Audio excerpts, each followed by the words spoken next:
แขวงหลวงน้ำทาเล็งปรับปรุงซ่อมแปลงทางหลวง4เส้นรวม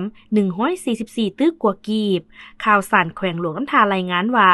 วันที่25เมษายน2025แขวงหลวงน้ำทาเซ็นสัญญาอนุมัติโครงการซ่อมแปลงทางหลวงแขวงโครงการฟื้นฟูภัยพิบัติตามข้อตกลงหับพ้องเอาบริษัทโซกมุมคุ้นการค้าและการลงทุนจำกัดผู้เดียวผู้ชนะการประมูลและเป็นผู้รับเหมา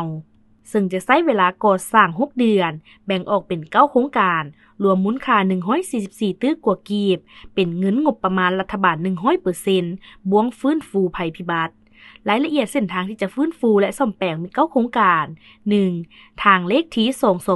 2203แต่บ้านเสียงกกเก่าหาขวน้ำฟ้าเมืองรอง1โครงการ 2. ทางเลขที่1502แต่เทศบาลเมืองสิงห์หาซุบลา3โครงการ 3. ทางเลขที่1503แต่เทศบาลเมืองรองหาขวน้ำไม้เมืองเวียงภูคา3โครงการ 4. เส้นทาง1504แต่เทศบาลเมืองรองหาซบโรย2โครงการ